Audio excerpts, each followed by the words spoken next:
Ration కార్డులు ఉన్నవారు మరో 3 రోజుల్లో ఈ కేవైసీ తప్పనిసరిగా చేసుకోవాల్సి ఉంది. బోగస్ రేషన్ కార్డుల ఏరివేత కోసం కేంద్ర ప్రభుత్వం ఈ కేవైసీ ప్రక్రియ చేపట్టింది. ఈ నెలాఖరికి ఈ గడువు ముగిసిపోతుంది. ఈ నెలాఖరుతో గడువు పూర్తి కానుండటంతో రాష్ట్ర ప్రభుత్వం ప్రజలను అలర్ట్ చేసింది. ఈ కేవైసీ ఇప్పటికీ పూర్తి చేయని వారు వెంటనే చేసుకోవాలని సూచించింది. రేషన్ కార్డు ఈ కేవైసీని దగ్గరలోని రేషన్ దుకాణాల్లో చేసుకోవచ్చని తెలిపింది. ఇప్పటికే 2 సార్లు గడువు పొడిగించిన కేంద్రం మరో మారు పొడిగించే అవకాశం లేదని తెలుస్తుంది. వాస్తవానికి ఈ ఏడాది జనవరి 31తోనే రేషన్ కార్డు ఈ కేవైసీ గడువు ముగిసింది. రాష్ట్ర ప్రభుత్వాలు ప్రజల విజ్ఞప్తి మేరకు కేంద్రం ఈ గడువును పొడిగించింది.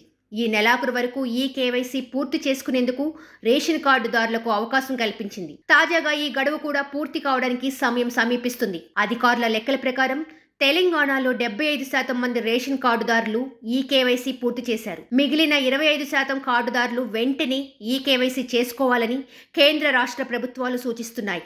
ఈ మేరకు గడువులోగా 100% ఈ కేవైసీ పూర్తయ్యేలా చూడాలని తెలంగాణ పౌర సరఫరాల శాఖ కమిషనర్ అధికారులకు సూచించారు. అన్ని జిల్లాల కలెక్టర్లు, హైదరాబాద్ చీఫ్ రేషనింగ్ అధికారి ఉత్తర్వులు జారీ చేశారు. రేషన్ కార్డులో పేరున్న కుటుంబ సభ్యులందరూ దగ్గరలోని రేషన్ దుకాణానికి వెళ్లి మీ రేషన్ కార్డు నెంబర్ మరియు వేలిముద్రలు ఇవ్వాలి. ఇది మీ రేషన్ కార్డు నెంబర్ను ఆధార్తో లింక్ చేస్తుంది.